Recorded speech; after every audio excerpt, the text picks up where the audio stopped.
அலகு 1 தேசிய சின்னங்கள். கேள்வி 91. ஒரு காட்டின் மைய அச்சு புலி. கேள்வி 92. தாமரையின் பல வகைகள். செந்தாமரை, தாமரை மலர். கேள்வி 93. செந்தாமரை எனப்படுவது இளஞ்சிவப்பு நிறத்தில் உள்ள தாமரை. கேள்வி 94. மழை வந்தால் மயில் தோகை விரித்து ஆடும் என்ற கூற்று உண்மை. கேள்வி 95.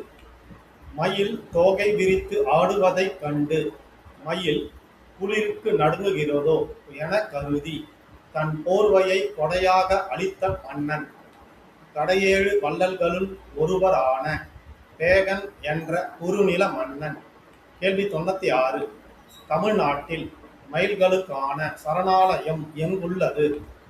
புதுக்கோட்டை மாவட்டத்தில் உள்ள விராலிமலை. கேள்வி 97. இந்தியாவின் தேசிய பறவை மயில். கேள்வி 98. மயில் நம் நாட்டின் தேசிய பறவையாக தேர்ந்தெடுக்கப்படுவதற்கு காரணம் அழகும் கம்பீரமும் நிறைந்த மயில் நாடு முழுவதும் காணப்படுவதே. கேள்வி 99. காட்டுப்பாதைக்குள் செல்ல உகந்த வாகனமானது மின் கலன்களால் இயங்கும் புகை வெளியிடாத கண்ணாடியால் மூடப்பட்ட வாகனம். கேள்வி 100. டால்பின் ஒரு நீர்வாழ் பாலூட்டியான ஓங்கில். கேள்வி 101. ஆற்றில் வாழும் டால்பின் என்பது நீர்வாழ் பாலூட்டியான ஓங்கில். கேள்வி 102. வௌவால்கள் எவ்வாறு இரையை பிடிக்கின்றன? மீயொலி அலைகளை பயன்படுத்தி. கேள்வி 103. டால்பின்கள் எவ்வாறு இரையை பிடிக்கின்றன? வௌவால்களைப் போலவே மீயொலி அலைகளை பயன்படுத்தி. கேள்வி 104. வௌவால்கள் மற்றும் டால்பின்களின் பார்வை திறன் என்பது குறைவு. கேள்வி 105. கங்கை நதிப்புறத்து கோதுமை பண்டம் என காவிரி ஆற்றினை புகழ்ந்து பாடியவர் பாரதியார். கேள்வி 106. 2525 கிலோமீட்டர் தொலைவுக்கு பாயும் இந்தியாவின் நீளமான நதி கங்கை. கேள்வி 107. பிரம்மபுத்திரா நதியின் நீளம் என்பது 3848 கிலோமீட்டர் நீளம். கேள்வி 108. பிரம்மபுத்திரா நதியின் நீளம் 3848 கிலோமீட்டர் என்றாலும் அது இந்தியாவில் பாயும் தொலைவு குறைவு என்ற கூற்று உண்மை. கேள்வி 109. முகலாயர்கள் காலத்தில் ராஜாவுக்காக உருவாக்கப்பட்ட சிறப்பு வகை மாம்பழம் இமாம் பசந்த். கேள்வி 110. உலக சாதனை படைத்த ஆலமரம் கொல்கத்தாவின் அவுரா பகுதியில் அமைந்துள்ள இந்திய தாவரவியல் பூங்காவில் உள்ள ஆலமரம். கேள்வி 111. சென்னையில் பெரிய ஆலமரம் எங்குள்ளது? Adyar Theosophical society. கேள்வி 112. உலகிலேயே கூடு கட்டி அதில் முட்டை வைத்து இனப்பெருக்கம் செய்யும் பாம்பு வகை கருநாகம். கேள்வி 113. கருநாகம் எத்தனை அடி நீளம் வளரும்? ரொம்ப சாதாரணமாக 18 அடி நீளம் வளரும். கேள்வி 114. ரொம்ப கூச்ச சுவாபம் கொண்ட உயிரினம் புலி.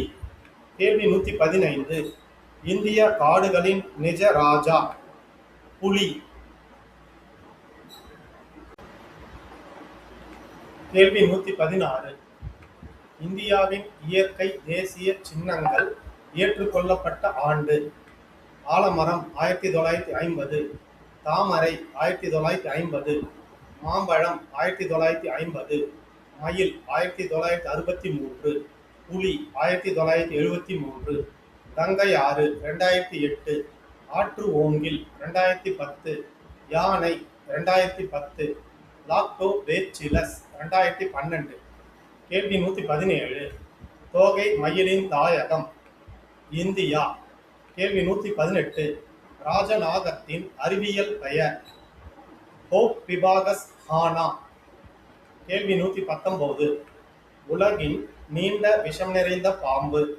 ராஜநாகம். கேள்வி 120. ராஜநாகம் எங்கெங்கு வாழும்? மழைக்காடுகள் மற்றும் சமவெளி. கேள்வி 121. தாமரை எங்கு வளரும்? சேற்று நீர். கேள்வி 122. பூனை இனத்தில் மிக பெரியது. புலி. கேள்வி 123. உலகின் மொத்த புலிகள் எண்ணிக்கையில் இந்தியா பெற்றுள்ள சதவீதம் 70%. கேள்வி 124. வரலாற்று புகழ்பெற்ற தலைநகரங்கள் எந்த ஆற்றங்கரையில் தோன்றி செழித்தோங்கின? கங்கை ஆறு. கேள்வி 125. ஆலமரம் மருத்துவ குணம் கொண்டது என்ற கூற்று உண்மை. கேள்வி 126.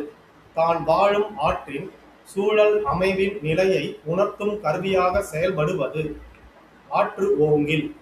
கேள்வி 127. யானை தாயகமாக கொண்டது ஆசியா. கேள்வி 128. தான் வாழும் காட்டு பிரதேசங்களை பாதுகாப்பதில் முக்கிய பங்கு வகிப்பது யானை. கேள்வி 129. தோழமை பாக்டீரியா என்பது லாக்டோபேசிலஸ். கேள்வி 130. லேக்டிக் மற்றும் பாக்டீரியாக்களின் குழுவில் முக்கிய பங்கு வகிப்பது லாக்டோபேசிலஸ். கேள்வி 131. மாம்பழம் பெற்றுள்ள வைட்டமின்கள் வைட்டமின் ஏ, சி, டி. கேள்வி 132. மாம்பழம் பெரும்பாலும் எப்பகுதிகளில் விளைவிக்கப்படுகிறது? சமவெளி பகுதி. கேள்வி 133. நமது தேசிய கொடியானது மூவண்ண கொடி. கேள்வி 134. நமது தேசிய கொடியின் வண்ணங்கள் எவ்வாறு அமைந்துள்ளன? 3 வண்ணங்களும் சம அளவில் கிடைமட்டமாக அமைந்துள்ளது. கேள்வி 135. நமது தேசிய கொடியின் மேல் பகுதியில் உள்ள காவி நிறம் குறிப்பது தைரியத்தையும் தியாகத்தையும் குறிக்கிறது. கேள்வி 136.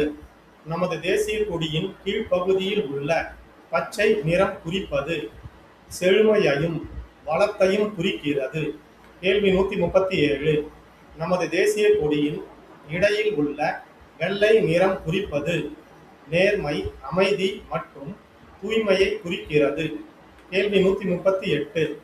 நமது தேசிய கொடியின் நடுவில் கருநீல நிறத்தில் அமைந்துள்ள அசோக சக்கரம் வலியுறுத்துவது அறவழியையும் அமைதியையும் வலியுறுத்துகிறது. கேள்வி 139. நமது தேசிய கொடியின் நீள அகலம் எந்த விகிதத்தில் அமைந்துள்ளது? 3:2 என்ற விகிதம். கேள்வி 140. நமது தேசிய கொடியின் நடுவில் உள்ள அசோக சக்கரம் எத்தனை ஆரங்களை கொண்டுள்ளது? 24 ஆரங்கள். கேள்வி 141. இந்திய தேசிய கொடியை வடிவமைத்தவர் ஆந்திராவைச் சேர்ந்த பிங்காலி வெங்கையா. கேள்வி 142. விடுதலை இந்தியாவின் முதல் தேசிய கொடி எங்கு நெய்யப்பட்டது? தமிழ்நாட்டில் உள்ள குடியாத்தத்தில். கேள்வி 143. நமது தேசிய கொடியை முதலில் செங்கோட்டையில் ஏற்றியவர் பண்டித ஜவஹர்லால் நேரு. கேள்வி 144. நமது தேசிய கொடியை நேரு அவர்கள் முதலில் செங்கோட்டையில் ஏற்றிய நாள் 15/8/1947. கேள்வி 145. நேரு அவர்கள் ஏற்றிய முதல் தேசிய கொடியானது பொதுமக்களின் பார்வைக்காக எங்கு வைக்கப்பட்டுள்ளது? சென்னையில் உள்ள புனித ஜார்ஜ் கோட்டை அருங்காட்சியகம். கேள்வி 146. தமிழகத்தின் மாநில விலங்கு வரையாடு. கேள்வி 147. தமிழகத்தின் மாநில பறவை மரகத புறா. கேள்வி 148. தமிழகத்தின் மாநில மலர் செங்காந்தல் மலர். கேள்வி 149. தமிழகத்தின் மாநில மரம் பனை மரம். கேள்வி 150. இந்திய தேசிய கொடியை தயாரிக்கும் உரிமை யாருக்கு அளிக்கப்பட்டுள்ளது? கர்நாடக காதி கிராமோத்யோக் சம்யுக்த சங்கா நிறுவனம். கேள்வி 151. திருப்பூர் குமரன் எங்கு பிறந்தார்? ஈரோடு மாவட்டத்தில் உள்ள சென்னிமலை. கேள்வி 152. காந்தியடிகள் கைது செய்யப்பட்ட ஆண்டு 1932. கேள்வி 153. திருப்பூர் குமரன் எவ்வாறு உயிர் துறந்தார்? காந்தியை கைது செய்த போது விடுதலை செய்ய கோரி நடைபெற்ற போராட்டத்தில் காவல்துறையினரின் கடுமையான தாக்குதலுக்கு உட்பட்டு உயிர் துறந்தார். கேள்வி 154. திருப்பூர் குமரன் கொடிகாத்த குமரன் என போற்றப்பட காரணம்?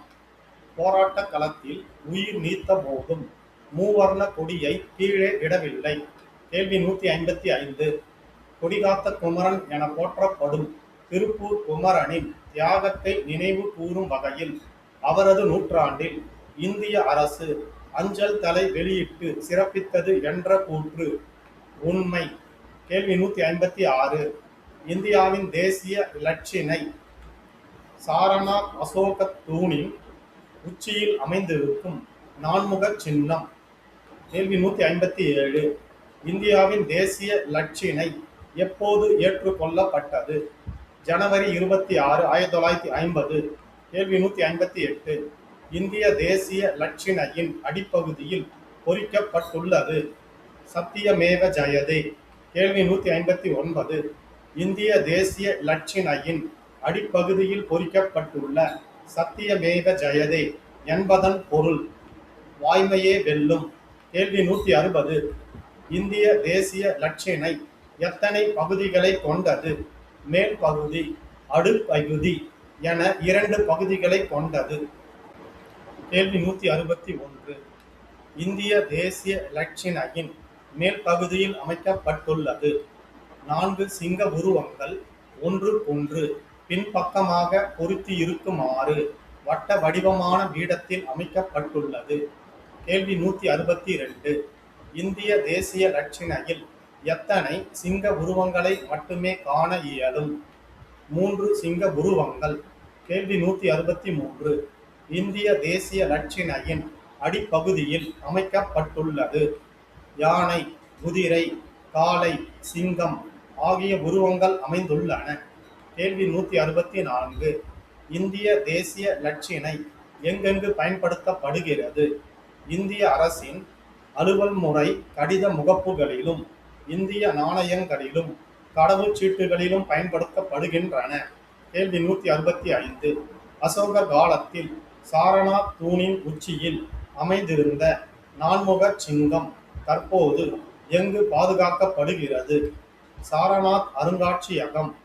கேள்வி 166. நமது தேசிய கீதம் ஜனகண மன. கேள்வி 167. நமது தேசிய கீதம் எதற்கு அடையாள சின்னமாக விளங்குகிறது? இந்தியாவின் இறையாண்மை மற்றும் ஒருமைப்பாடு. கேள்வி 168.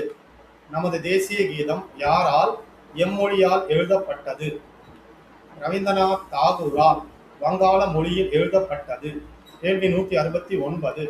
நமது தேசிய கீதத்தின் இந்தி மொழி ஆக்கம் இந்திய அரசியலமைப்பு சபையால் தேசிய கீதமாக எப்போது ஏற்றுக்கொள்ளப்பட்டது? ஜனவரி 24, 1950. கேள்வி 170. நமது தேசிய கீதமானது எப்போது எங்கு முதலாக பாடப்பட்டது? 1911 டிசம்பர் 27ஆம் நாள் கொல்கத்தாவில் நடைபெற்ற இந்திய தேசிய காங்கிரஸ் மாநாட்டின் போது.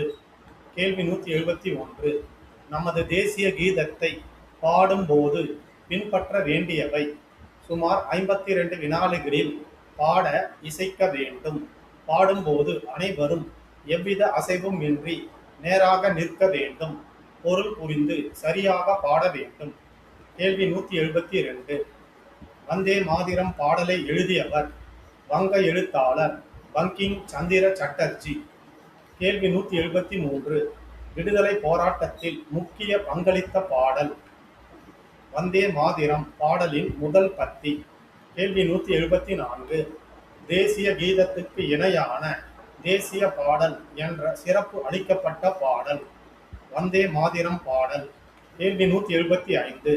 வந்தே மாதிரம் பாடல் தேசிய கீதத்துக்கு இணையான தேசிய பாடல் என்ற சிறப்பு இப்பாடலுக்கு அளிக்கப்படுகிறது என அரசியலமைப்பு சட்ட நிர்ணய மன்ற தலைவரும் மேனாள் குடியரசுத் தலைவருமான ராஜேந்திர பிரசாத் அறிவிக்க காரணம்.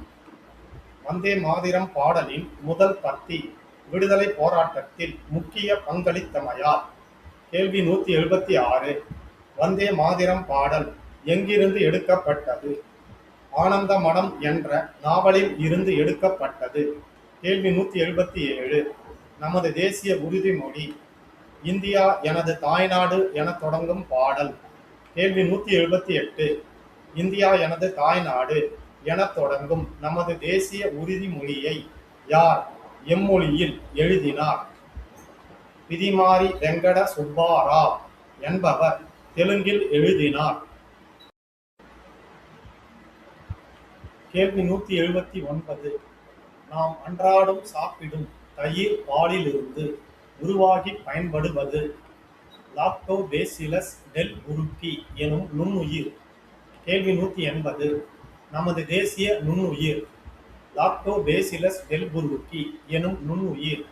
கேள்வி 181. நமது தேசிய நுண்ணுயிரியாக லாக்டோபேசிலஸ் டெல்புருக்கி அங்கீகரிக்கப்பட்ட ஆண்டு 2012. கேள்வி 182. பாலில் இருந்து தயிர் எவ்வாறு கிடைக்கிறது? லாக்டோபேசிலஸ் டெல்புருக்கி எனும் நுண்ணுயிர் வேதிவினை புரிந்து பாலில் இருக்கும் புரதத்தை மாற்றுவதால் தயிர் கிடைக்கிறது. கேள்வி 183. இந்தியாவின் அதிகாரப்பூர்வ பணத்தின் பெயர் ரூபாய். கேள்வி 184. ரூபாய் என்ற பெயர் எதிலிருந்து மருவி உள்ளது? 16ஆம் நூற்றாண்டில் மன்னர் ஷெர்ஷா சூரி வெளியிட்ட வெள்ளி நாணயம் ருபியா என்ற பெயரானது ரூபாய் என மருவி உள்ளது. கேள்வி 185. ரூபாய்க்கான சின்னம். கேள்வி 186. ரூபாய்க்கான சின்னத்தை வடிவமைத்தவர் தமிழகத்தைச் சேர்ந்த டி. உதயகுமார். கேள்வி 187. சக ஆண்டு முறை தொடங்கியது எப்போது? பேரரசர் கனிஷ்கர் காலத்தில் கிபி பொது ஆண்டு 78. கேள்வி 188. சக ஆண்டு எப்போது தொடங்குகிறது? இளவேனில் கால சம பகலிரவு நாளான மார்ச் 22 அன்று. கேள்வி 189. லீப் ஆண்டுகளில் சக ஆண்டு எவ்வாறு அமையும்? மார்ச் 21 ஆக அமையும். கேள்வி 190. நமது தேசிய நாட்காட்டி பின்பற்றுவது எம்முறையை? சக ஆண்டு முறை. கேள்வி 191. தேசிய நாட்காட்டி என்று முதல் ஏற்றுக்கொள்ளப்பட்டது? பிரபல வான் இயற்பியலாளர் மேக்நாத் சாகா தலைமையிலான நாட்காட்டி சீரமைப்பு குழுவின் பரிந்துரையின் பேரில் 1957 மார்ச் 22 முதல் ஏற்றுக்கொள்ளப்பட்டது. கேள்வி 192. பல்வேறு வேறுபாடுகளை கொண்ட இந்திய மக்களிடையே நாட்டுப்பற்றையும் ஒற்றுமை உணர்வையும் வளர்த்தெடுப்பதில் முக்கிய பங்கு வகிப்பது தேசிய சின்னங்கள். கேள்வி 193. ஒவ்வொரு ஆண்டும் இந்திய சுதந்திர நாள் ஆகஸ்ட் 15ஆம் தேதி. கேள்வி 194. நமது நாடு விடுதலை பெற்ற நாளன்று மகாகவி பாரதியாரின் ஆடுவோமே பள்ளி பாடுவோமே ஆனந்த சுதந்திரம் அடைந்து விட்டோம் என்று பாடுவோமே என்ற பாடலை அகில இந்திய வானொலியில் பாடிய பெருமை பெற்றவர் மறைந்த கர்நாடக இசைப்பாடகி டி. கே. பட்டம்மாள். கேள்வி 195. இந்திய குடியரசு நாடாக அறிவிக்கப்பட்டது 1950 ஜனவரி 26ஆம் தேதி. கேள்வி 196. இந்திய அரசியல் சாசனம் நடைமுறைக்கு வந்த நாளே குடியரசு நாள் என்ற கூற்று உண்மை. கேள்வி 197. 1947லேயே நாடு விடுதலை பெற்று விட்டாலும் அதற்கு பிறகும் பிரிட்டன் அரசி இந்தியாவின் கௌரவ தலைவியாக இருந்து வந்தார் என்ற கூற்று உண்மை. கேள்வி 198. குடியரசு நாடாக அறிவிக்கப்பட்ட பின் நாட்டின் முதல் குடிமகன் குடியரசுத் தலைவர். கேள்வி 199. குடியரசு நாளில் செங்கோட்டையில் கொடியேற்றுபவர் குடியரசுத் தலைவர். கேள்வி 200. இந்திய குடியரசு நாளின் 3வது நாளான ஜனவரி 29 அன்று சிறப்பாக நடைபெறும் விழா. பாசறைக்கு திரும்புதல். கேள்வி 201.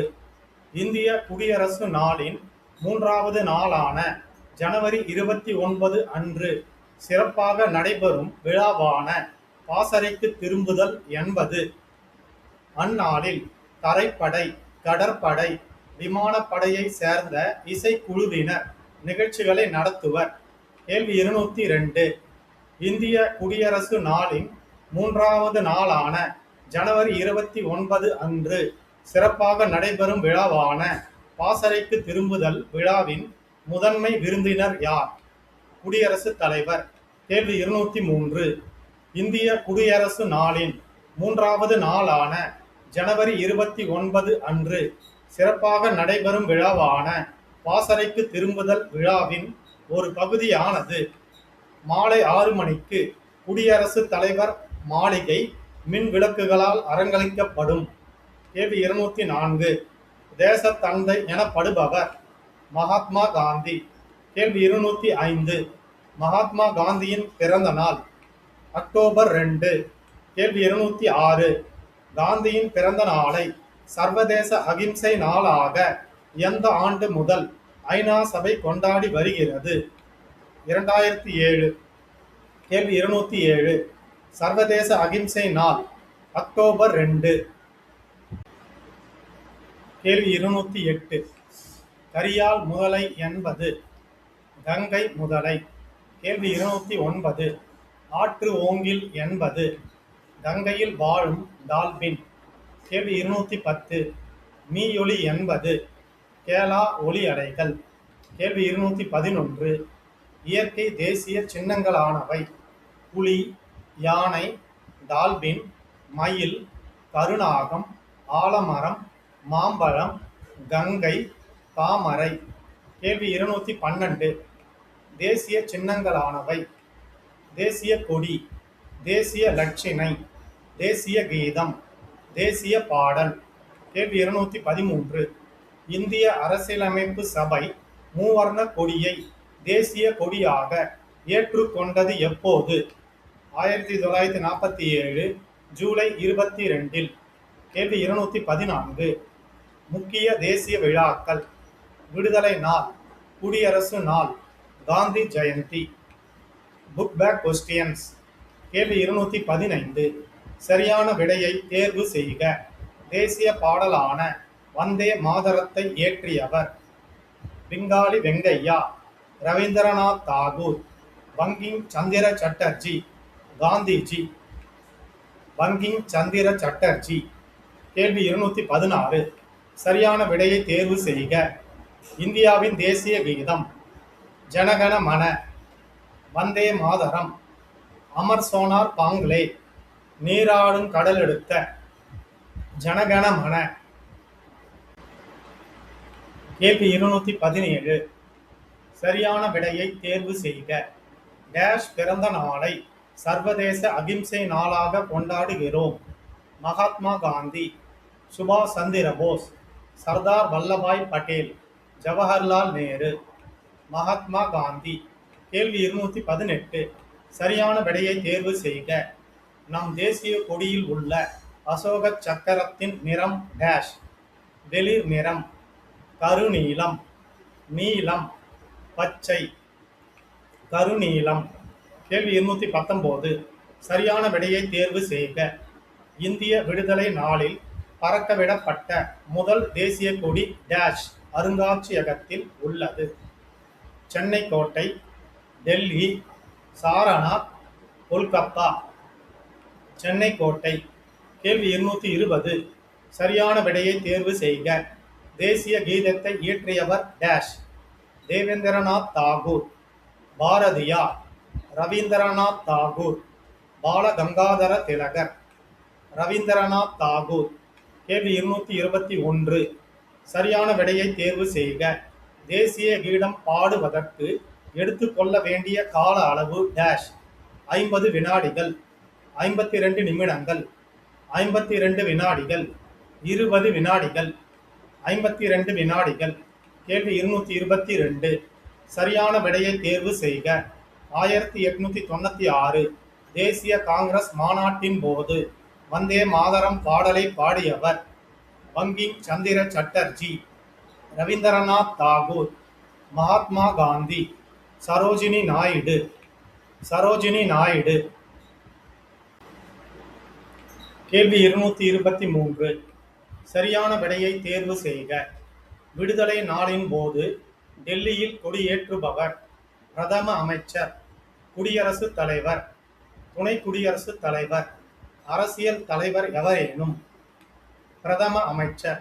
கேள்வி 224. கோடிட்ட இடங்களை நிரப்புக. இந்திய தேசிய லட்சினை டேஸில் உள்ள அசோகத் தூணிலிருந்து ஏற்றுக்கொள்ளப்பட்டது. சாரநாத். கேள்வி 225. கோடிட்ட இடங்களை நிரப்புக. இந்தியாவின் தேசிய கனி டேஷ். மாம்பழம். கேள்வி 226. கோடிட்ட இடங்களை நிரப்புக. இந்தியாவின் தேசிய பறவை டேஷ். மயில். கேள்வி 227. கோடிட்ட இடங்களை நிரப்புக. இந்தியாவின் தேசிய மரம் டேஷ். ஆலமரம். கேள்வி 228. கோடிட்ட இடங்களை நிரப்புக. 1947 விடுதலை நாளின் போது ஏற்றப்பட்ட கொடி டேஷ் என்னும் இடத்தில் நெசவு செய்யப்பட்டது. குடியாத்தம். கேள்வி 229. கோடிட்ட இடங்களை நிரப்புக. இந்திய தேசிய கொடியை வடிவமைத்தவர் டேஷ். பிங்காளி வெங்கையா. கேள்வி 230. கோடிட்ட இடங்களை நிரப்புக. சக ஆண்டு முறையை துவக்கியவர் டேஷ். பேரரசர் கனிஷ்கர். கேள்வி 231. கோடிட்ட இடங்களை நிரப்புக. இந்தியாவின் மிக நீளமான ஆறு டேஷ். கங்கை. கேள்வி 232. கோடிட்ட இடங்களை நிரப்புக. இந்திய நாணயத்தின் குறியீட்டை வடிவமைத்தவர் டேஷ். டி. உதயகுமார். கேள்வி 233. கோடிட்ட இடங்களை நிரப்புக. தேசிய கொடியில் உள்ள அசோக சக்கரம் டேஷ் ஆரங்களை கொண்டது. 24. கேள்வி 234. சரியானதை தேர்ந்தெடுக்கவும். நான்முக சிங்கம் தற்போது டேஷ் அருங்காட்சியகத்தில் உள்ளது. கொல்கத்தா. சாரநாத். சாரநாத். கேள்வி 235. சரியானதை தேர்ந்தெடுக்கவும். தேசிய கீதம் ஏற்றுக்கொள்ளப்பட்ட ஆண்டு 1950, 1947. 1950. கேள்வி 236. சரியானதை தேர்ந்தெடுக்கவும். டேஷ் இந்தியாவின் தேசிய நுண்ணுயிரியாக அறிவிக்கப்பட்டுள்ளது. Lactobacillus rhizobium. லாக்டோபேசிலஸ். கேள்வி 237. நிரப்புக. காவி, தைரியம், வெள்ளை டேஷ். அமைதி, தூய்மை. கேள்வி 238. நிரப்புக. குதிரை, ஆற்றல், காலை டேஷ். உழைப்பு. கேள்வி 239. நிரப்புக. 1947 விடுதலை நாள். 1950 டேஷ். குடியரசு நாள். கேள்வி 240. பொருந்தியுள்ளவற்றுள் சரியானதை தேர்ந்தெடுக்கவும். ரவீந்திரநாத் தாகூர், தேசிய கீதம். பங்கிம் சந்திர சட்டர்ஜி, தேசிய பாடல். பிங்காளி வெங்கையா, தேசிய கொடி. மேக்நாத் சாகா, வான் இயற்பியலாளர். கேள்வி 241. தேசிய ஊர்வன. ராஜநாகம். கேள்வி 242. தேசிய நீர்வாழ் விலங்கு. டால்பின். கேள்வி 243. தேசிய நுண்ணுயிரி. லாக்டோபேசிலஸ். கேள்வி 244. தேசிய விலங்கு. புலி. கேள்வி 245. தேசிய பாரம்பரிய விலங்கு. யானை. கேள்வி 246. தவறான சொற்றொடரை தேர்ந்தெடுக்கவும். தேசிய கொடியின் நீள அகலம் 3:2 என்ற விகிதத்தில் உள்ளது. அசோக சக்கரம் 24 ஆரங்களை கொண்டது. அசோக சக்கரம் வெளிர் நீல நிறமுடையது. அசோக சக்கரம் வெளிர் நீல நிறமுடையது. கேள்வி 247. தவறான சுற்றோரை தேர்ந்தெடுக்கவும். பிங்காளி வெங்கையா தேசிய கொடியை வடிவமைத்தார். விடுதலை நாளில் ஏற்றப்பட்ட முதல் தேசிய கொடி தற்போது கொல்கத்தா அருங்காட்சியகத்தில் உள்ளது. விடுதலை நாளில் ஏற்றப்பட்ட முதல் தேசிய கொடி குடியாத்தத்தில் நெசவு செய்யப்பட்டது.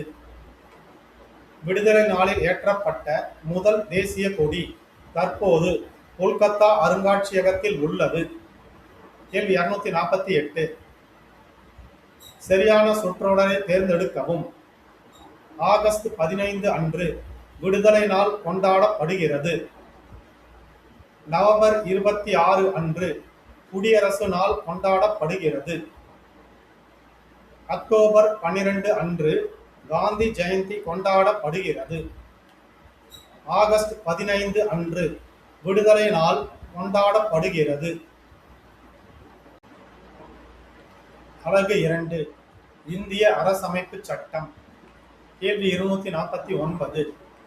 ஒருவரது உரிமை என்பது அடுத்தவரது சுதந்திரத்தை காயப்படுத்தக்கூடாது. கேள்வி 250. நமது அரசமைப்பு சட்டம் நடைமுறைக்கு வந்த நாள் 1950ஆம் ஆண்டு ஜனவரி மாதம் 26ஆம் நாள். கேள்வி 251. நாம் குடியரசு தினமாக கொண்டாடும் நாளானது. நமது அரசமைப்பு சட்டம் நடைமுறைக்கு வந்த நாள். கேள்வி 252. முழு சுயராஜ்யத்தை அடைவது என்ற முழக்கம் எப்போது வலுப்பெற்றது? 1929ஆம் ஆண்டு லாகூரில் கூடிய காங்கிரஸ் மாநாட்டில். கேள்வி 253. முழு சுதந்திர நாள் கொண்டாடப்பட்டது என்று? 1930 ஜனவரி 26. கேள்வி 254. நமது குடியரசு தினமாக ஆன நாள். முழு சுதந்திர நாளான 1930 ஜனவரி 26. கேள்வி 255. அரசமைப்பு சட்டம் வரையறுப்பது எவற்றை? ஒரு நாட்டிற்கு தேவையான சில அடிப்படை விதிகள், கொள்கைகளை உருவாக்கி ஆவணப்படுத்துவதோடு தனது குடிமக்களின் உரிமைகள், கடமைகள் மற்றும் செயல்பாடுகளை வரையறுக்கிறது. கேள்வி 256. நமது நாட்டின் உயர்ந்தபட்ச சட்டமாக விளங்குவது? இந்திய அரசமைப்பு சட்டம். கேள்வி 257. இந்திய அரசமைப்பு நமக்கு தரும் ஒட்டுமொத்த கட்டமைப்பானது அடிப்படை அரசியல் கொள்கைகளை வரையறுப்பது, கட்டமைப்புகள், வழிமுறைகள், அதிகாரம் ஆகியவற்றை விளக்குவது, அரசு நிறுவனங்களின் கடமைகளை பட்டியலிடுவது, குடிமக்களின் அடிப்படை உரிமைகள் மற்றும் கடமைகளை நிர்ணயம் செய்வது, வழிகாட்டி நெறிமுறைகளை விளக்குவது ஆகியவற்றின் வழியே ஓர் ஒட்டுமொத்த கட்டமைப்பை நமக்கு தருகிறது. கேள்வி 258. இந்திய அரசமைப்பு சட்டத்தை உருவாக்கும் நோக்கில் இந்தியாவின் பல்வேறு பகுதிகள், அரசியல் கட்சிகளை சேர்ந்த எத்தனை உறுப்பினர்களை கொண்ட இந்திய அரசமைப்பு நிர்ணய மன்றம் உருவாக்கப்பட்டது? 389 உறுப்பினர்கள். கேள்வி 259. இந்திய அரசமைப்பு சட்டத்தை உருவாக்கும் நோக்கில் இந்தியாவின் பல்வேறு பகுதிகள், அரசியல் கட்சிகளை சேர்ந்த 389 உறுப்பினர்களை கொண்ட இந்திய அரசமைப்பு நிர்ணய மன்றம் உருவாக்கப்பட்ட ஆண்டு? 1946. கேள்வி 260. இந்திய அரசமைப்பு சட்டத்தை உருவாக்கும் இந்திய அரசமைப்பு நிர்ணய மன்றம் உருவாக்கப்பட்ட ஆண்டு? 1946. கேள்வி 261. இந்திய அரசமைப்பு சட்டத்தை உருவாக்கும் இந்திய அரசமைப்பு நிர்ணய மன்றத்தின் தலைவராக தேர்ந்தெடுக்கப்பட்டவர்? முனைவர் ராஜேந்திர பிரசாத். கேள்வி 262. இந்திய அரசமைப்பு சட்டத்தை உருவாக்கும் இந்திய அரசமைப்பு நிர்ணய மன்றத்தில் இடம் பெற்றிருந்தோர்? ஜவஹர்லால் நேரு, சர்தார் வல்லபாய் பட்டேல், மௌலானா ஆசாத், எஸ். ராதாகிருஷ்ணன், விஜயலட்சுமி பண்டிட், சரோஜினி நாயுடு. கேள்வி 263.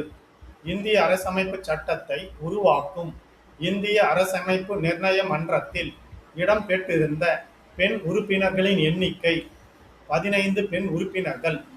கேள்வி 264. எத்தனை பேர்கள் கொண்ட அரசமைப்பு சட்ட வரைவு குழு உருவாக்கப்பட்டது? 8 பேர்கள். கேள்வி 265. அரசமைப்பு சட்ட வரைவு குழுவின் தலைவராக தேர்ந்தெடுக்கப்பட்டவர் அம்பேத்கர். கேள்வி 266. அரசமைப்பு சட்ட வரைவு குழுவின் ஆலோசகராக நியமிக்கப்பட்டவர் பி.என். ராவ். கேள்வி 267. அரசமைப்பு சட்ட வரைவு குழுவின் முதல் கூட்டம் நடைபெற்றது எப்போது? 1946ஆம் ஆண்டு டிசம்பர் 9ஆம் தேதி. கேள்வி 268. அரசமைப்பு சட்டத்தை எழுதும் வேலைகள் என்று தொடங்கப்பட்டது? அரசமைப்பு சட்ட வரைவு குழுவின் முதல் கூட்டம் நடைபெற்ற நாளான 1946ஆம் ஆண்டு டிசம்பர் 9ஆம் தேதி. கேள்வி 269. இந்திய அரசமைப்பு சட்டத்தின் தந்தை எனப்படுபவர் அண்ணல் அம்பேத்கர். கேள்வி 270. இந்திய அரசமைப்பு சட்டம் எதை முன் உதாரணமாக கொண்டு எழுதப்பட்டது?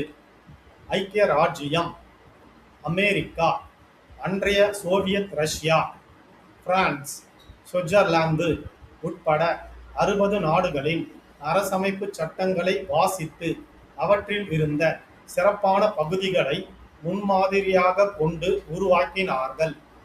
கேள்வி 271. இந்திய அரசமைப்பு சட்டம் இறுதி செய்யப்படுவதற்கு முன்னர் சுமார் எத்தனை திருத்தங்கள் அதில் மேற்கொள்ளப்பட்டன? சுமார் 2000 திருத்தங்கள். கேள்வி 272. இந்திய அரசமைப்பு சட்டம் எழுத எடுத்துக்கொள்ளப்பட்ட காலம் 2 ஆண்டுகள் 11 மாதம் 17 நாட்கள். கேள்வி 273.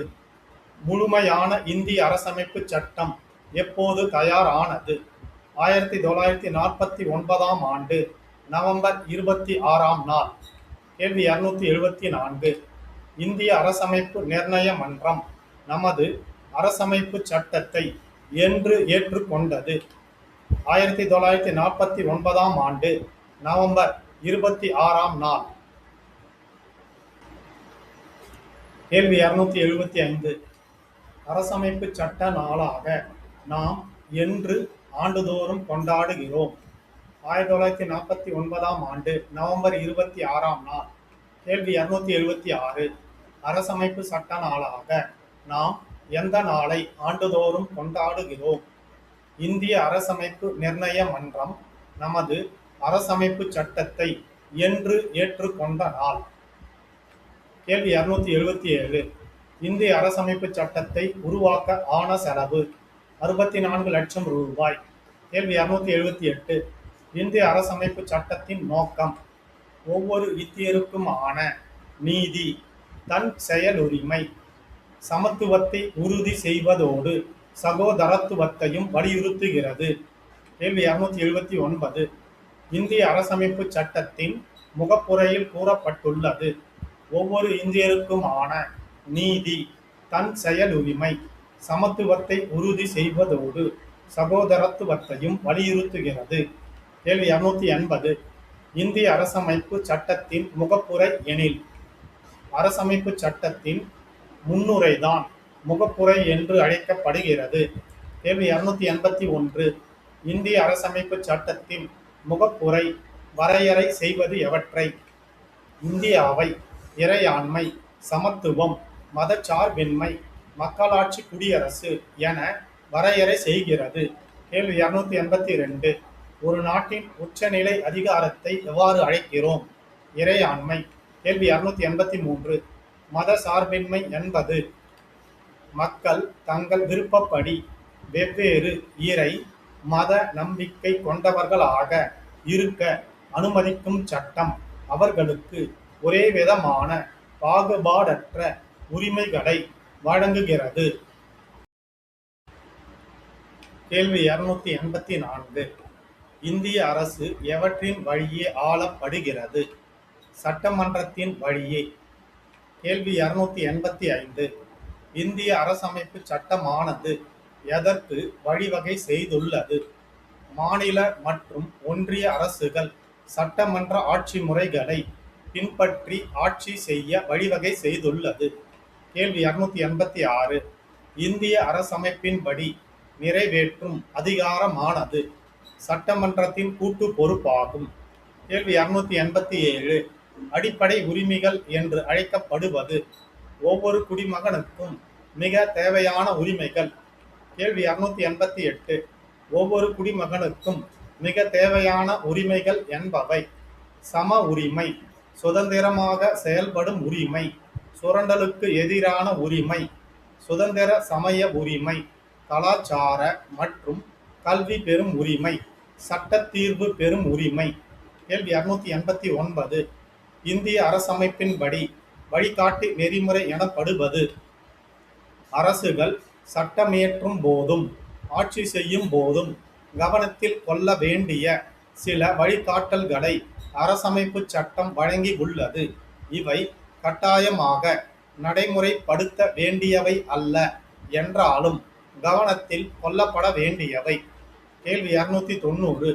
அரசியல் சட்டம் நமது கடமைகளாக அறிவித்துள்ளவைகள்: தேசிய கொடியையும் தேசிய கீதத்தையும் மதித்து நடப்பது, அரசியல் சட்டத்தை மதித்து பேணுவது, சுதந்திரத்திற்காக போராடிய நமது தலைவர்களை பின்பற்றி நடப்பது, நாட்டை பாதுகாப்பது, நாட்டுக்காக தேவைப்படும் போது சேவை செய்ய தயாராக இருப்பது, ஜாதி மத மொழி இன எல்லை கடந்து அனைவரும் சகோதர மனப்பான்மையுடன் இருப்பது, நமது பழம்பெருமை மிக்க பாரம்பரியத்தை காப்பது, காடுகள், நதிகள், ஏரிகள் உள்ளிட்ட இயற்கையையும் வனவிலங்குகளையும் பாதுகாப்பது, அறிவியல், மனிதாபிமானம், சீர்திருத்த உணர்வுகளை வளர்ப்பது, வன்முறையை தவிர்த்து அரசு சொத்துக்களை பாதுகாப்பது, குழந்தைகளின் பெற்றோரோ அல்லது பாதுகாவலரோ தமது குழந்தைகளுக்கு கல்வி வாய்ப்புகளை 6 முதல் 14 வயதுக்குள் தருவது. கேள்வி 291. அரசமைப்பு சட்ட வரைவு குழுவில் இடம் பெற்றிருந்த சட்ட வல்லுநர்கள்: B. R. Ambedkar, N. Gopalaswami, K. M. Munshi, Syed Mohammad Saadullah, B. L. Mitter, N. Madhavrao, T. T. K., D. P. Khaitan. கேள்வி 292. நமது அரசியல் சட்டத்தை உருவாக்கிய முதன்மை வடிவமைப்பாளராக கருதப்படுபவர்: பி. ஆர். அம்பேத்கர். கேள்வி 293. நமது அரசமைப்பு குழுவின் தலைவர்: பி. ஆர். அம்பேத்கர். கேள்வி 294. நமது அரசியல் அமைப்பு சட்டம் உருவான போது இடம்பெற்றிருந்தது: 395 உறுப்புகள், 22 பகுதிகள் மற்றும் 8 அட்டவணைகள் இடம்பெற்றிருந்தன. கேள்வி 295. நமது அரசியல் அமைப்பு சட்டத்தில் தற்போது இடம்பெற்றுள்ளவை: 448 உறுப்புகள், 25 பகுதிகள் மற்றும் 12 அட்டவணைகள் இடம்பெற்றிருந்தன. கேள்வி 296. அரசமைப்பு சட்டம் 16/9/2016 வரை எத்தனை முறை திருத்தப்பட்டுள்ளது? 101 முறை. கேள்வி 297. இந்திய அரசமைப்பு சட்டத்தின் உண்மை பிரதிகள் எங்கு பாதுகாக்கப்பட்டு வருகிறது? நாடாளுமன்ற நூலகத்தில் ஹீலியம் வாயு நிரப்பப்பட்ட பேழையில் வைத்து பாதுகாக்கப்பட்டு வருகிறது. கேள்வி 298. மக்களாட்சி என்பது மக்களால் மக்களுக்காக நடத்தப்பெறும் அரசாங்கம். கேள்வி 299. வரைவுக்குழு என்பது அரசமைப்பு சட்ட வரைவை உருவாக்க அமைக்கப்பட்ட குழு. கேள்வி 300. முகப்புரை என்பது இந்திய அரசமைப்பு சட்டத்திற்கான அறிமுகம். கேள்வி 301. மத சார்பின்மை என்பது அனைத்து மதங்களை சார்ந்தவர்களையும் சமமாக நடத்துதல். கேள்வி 302. சமத்துவம் என்பது அனைத்து மக்களுக்கும் சமத்துவ பொருளாதார நிலை, சமத்துவ வாய்ப்பு அளித்தல். கேள்வி 303. இறையாண்மை என்பது அரசமைப்பு சட்டம் இந்திய மக்களுக்கு வழங்கப்பட்டுள்ள முழு அதிகாரம். கேள்வி 304. இந்திய அரசமைப்பு சட்டம் எவற்றை கொண்டுள்ளது? அடிப்படை கருத்துக்களையும் கொள்கைகளையும் கொண்டுள்ளது. கேள்வி 305. அரசமைப்பு சட்டத்தின் முகவுரை எதனை வலியுறுத்துகிறது? நீதி, சுதந்திரம், சமத்துவம் மற்றும் சகோதரத்துவம். கேள்வி 306. இந்தியா எவ்வகை நாடு? இறையாண்மை உடைய சமய சார்பற்ற மக்களாட்சி குடியரசு நாடு. கேள்வி 307. சட்டமன்றத்துக்கு முழு பொறுப்புடையதாக உள்ள துறை நிர்வாகத்துறை. Book back questions.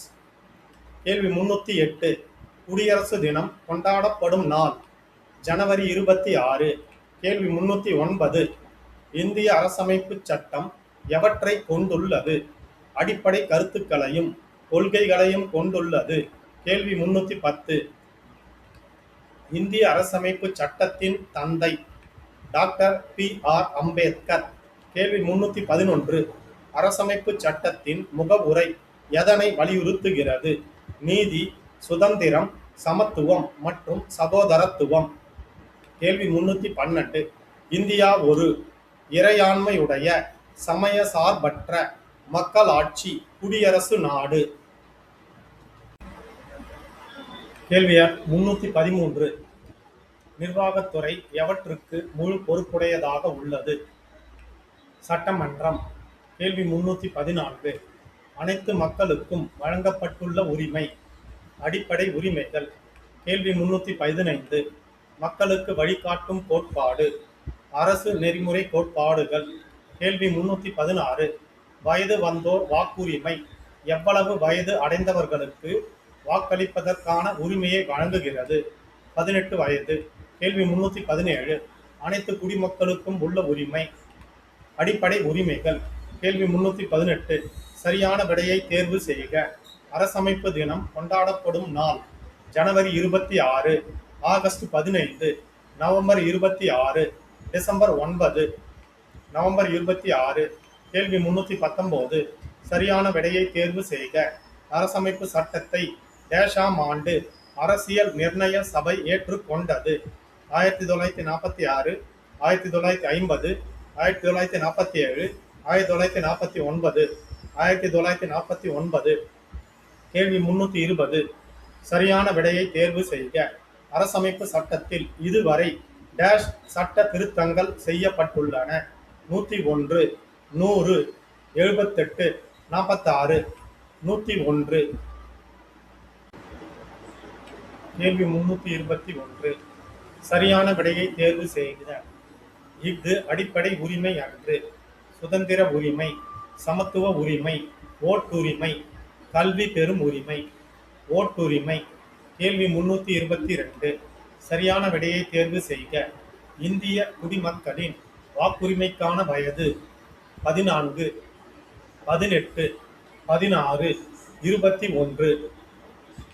18. கேள்வி 323. கோடிட்ட இடங்களை நிரப்புக. அரசியல் நிர்ணய சபையின் தலைவராக டேஷ் தேர்ந்தெடுக்கப்பட்டார்? முனைவர் ராஜேந்திர பிரசாத். கேள்வி 324. கோடிட்ட இடங்களை நிரப்புக. இந்திய அரசமைப்பு சட்டத்தின் தந்தை என போற்றப்படுபவர் டேஷ்? அண்ணல் அம்பேத்கர். கேள்வி 325. கோடிட்ட இடங்களை நிரப்புக. நம் அடிப்படை உரிமைகளை உறுதி செய்யவும் பாதுகாக்கவும் செய்வது டேஷ் ஆகும்? உச்ச நீதிமன்றம். கேள்வி 326. கோடிட்ட இடங்களை நிரப்புக. நம் அரசமைப்பு சட்டம் நடைமுறைக்கு வந்த நாள் டேஷ்? ஜனவரி 26, 1950. கேள்வி 327. பொருத்தி சரியான விடையை தேர்ந்தெடுக்கவும். சுதந்திர தினம் ஆகஸ்ட் 15, குடியரசு தினம் ஜனவரி 26, இந்திய அரசமைப்பு தினம் நவம்பர் 26, அனைவருக்கும் கல்வி உரிமை ஏப்ரல் 1. கேள்வி 328. அரசமைப்பு நிர்ணய சபை எந்த ஆண்டு உருவாக்கப்பட்டது? 1946. கேள்வி 329. அரசமைப்பு சபை வரைவு குழுவில் எத்தனை உறுப்பினர்கள் பங்கேற்றனர்? 389. கேள்வி 330. அரசமைப்பு நிர்ணய சபையில் பங்கேற்ற பெண் உறுப்பினர்கள் எத்தனை பேர்? 15. கேள்வி 331. அரசமைப்பு சட்ட உருவாக்கம் எப்போது முடிவடைந்தது? 26 நவம்பர் 1949.